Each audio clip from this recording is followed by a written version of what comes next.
Thank you for watching our video. Please give us a big like, subscribe to our channel for new videos every day with amazing cars. Leave us your opinion in the comment section on the video. Thank you. Amid controversies and heightened tensions with the United States, the United Kingdom, and other countries in Western Europe, Russia's authorities have formally inaugurated Vladimir Putin as president for the fourth time.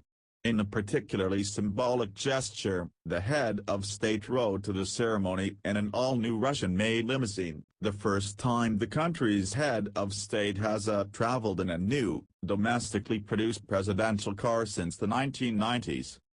Russia's Central Scientific Research Automobile and Automotive Engines Institute, abbreviated NAMI, a government-run automatic research and development organization that dates back to the very beginning of the Soviet Union, crafted the vehicle in cooperation with Sollers JSC, a Russian holding company with stakes in various domestic car companies.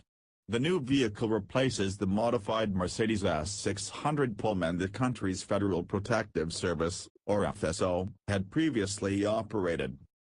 Putin reportedly initiated the program, known as Project Cortege, a relatively archaic word that in English describes a person's personal retinue or a solemn procession, such as a funeral, after winning his third presidential election in 2012.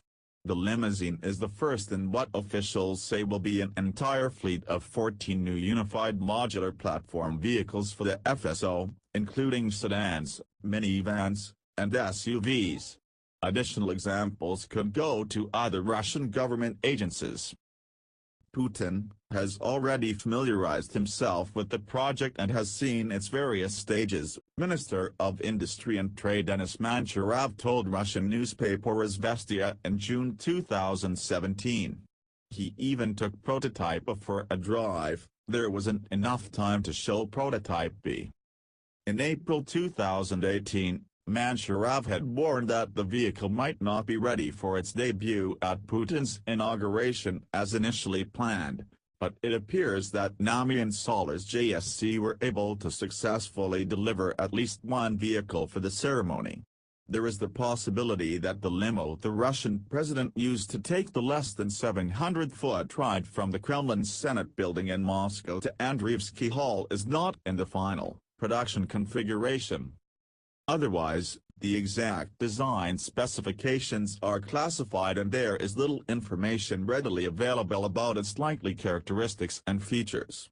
Though the vehicle is domestically produced, reportedly, NAMI hired German car firms Porsche and Robert Bosch to help in the development, with the former company supplying a 600-horsepower turbocharged V8 engine. NAMI developed a second, significantly more powerful engine itself, and this could be one of the major differences between the A and B prototypes. It's clear that the Project Cortege limo has extensive armor, secure communications equipment, and other self-protection and emergency features to help guard Putin in a variety of different situations. The vehicle outwardly appears less heavily modified than the one the President of the United States uses at present, but it's not clear if that actually reflects its ballistic protection or other capabilities. The American design, colloquially known as the Beast, has a number of advanced features, including night and infrared vision driving systems, a completely sealed passenger compartment with independent air supply, and a medical kit that includes a ready store of the president's blood.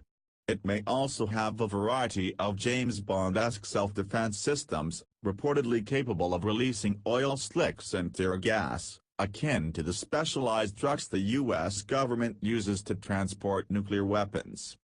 Unfortunately, all of these features and an amazingly high degree of ballistic protection make the American vehicle exceptionally heavy and often difficult to maneuver on city streets.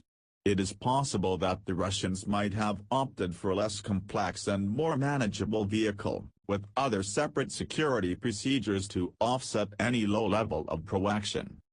Video of Putin's ride to Andreevsky Hall showed authorities had cleared the streets, and likely the surrounding buildings in the area, of bystanders entirely. a phalanx of officers from Russia's Federal Protective Service, or FSO, escorted the car to its destination.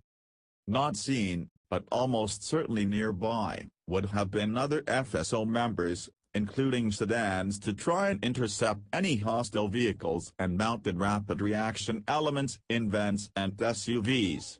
At present, the organization's Special Purpose Garage, Oregon, which maintains an entire fleet of vehicles dedicated to supporting the president and his closest advisors, contains Mercedes S-Class sedans, Mercedes M and G-Class SUVs, Mercedes Sprinter vans, and Volkswagen T5 and T6 vans. All of these feature additional armor and other modifications.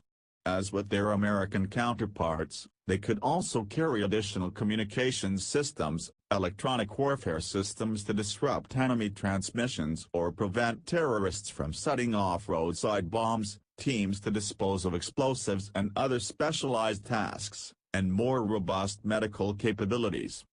With the less ambitious design, the Project Cortege limo itself could also be cheaper to procure and operate, as well.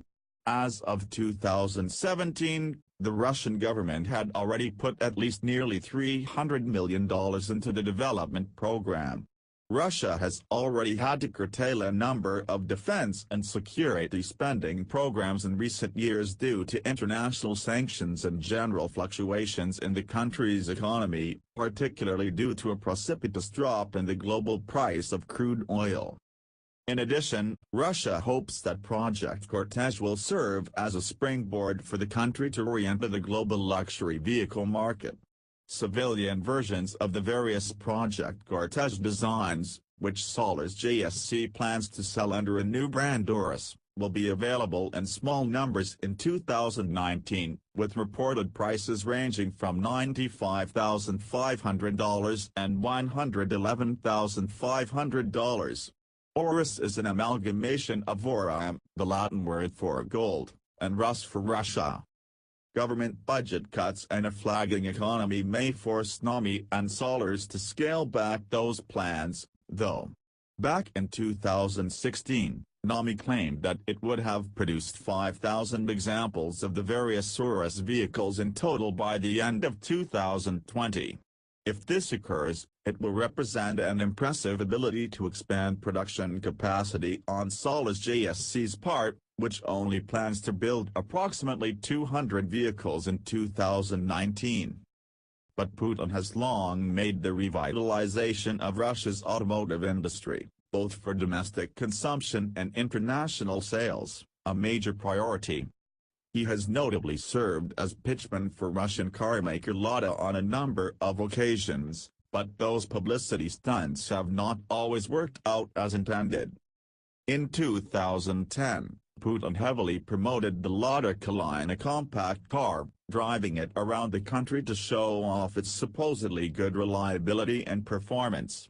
As the trip went on, though, locals spotted a large convoy trailing the then Prime Minister in his yellow Kalina, with an apparent, visually identical spare following behind, as well as a tow truck pulling a third that had already broken down.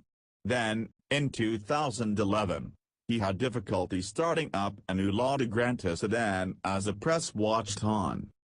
Whatever the Project Cortege Limousine's actual capabilities are, it's hard not to note the significance of a domestically produced presidential vehicle for Putin and Russia as a whole. On March 1, 2018, in an annual State of the Union-type address, the president made new and pointed appeals to the country's nationalist sentiments. I want to tell all those who have fueled the arms race over the last 15 years, sought to win unilateral advantages over Russia, introduced unlawful sanctions aimed to contain our country's development, all what you wanted to impede with your policies have already happened, Putin declared. You have failed to contain Russia. Putting him inside a Russian vehicle rather than a German limousine, regardless of how German engineered the Project Cortege series might be at the end of the day, is immensely symbolic of the country's independence from foreign influence. Russia's presidents had used modified Mercedes S-classes as their primary mode of ground transport since 1995, When then-President Boris Yeltsin stopped riding in the Soviet-era ZIL-41,052 limo his administration had inherited from the last premier of the USSR, Mikhail Gorbachev. It's worth noting that the beast appeared for the first time at President Barack Obama's first inauguration in 2009. This replaced a heavily modified Cadillac GTS limousine, which had itself first taken to the streets during President George W. Bush's second inauguration in 2005. We'll almost certainly be seeing more of this new presidential vehicle in the future, as well as other vehicles in the Project Cortege family. Hopefully, more information will become available as to its exact features, too. If civilian versions do make it to market, we may get an even better idea of just how the vehicles perform. Thank you for watching our video. Please give us a big like, subscribe to our channel for new videos every day with amazing cars. Leave us your opinion in the comment section on the video. Thank you.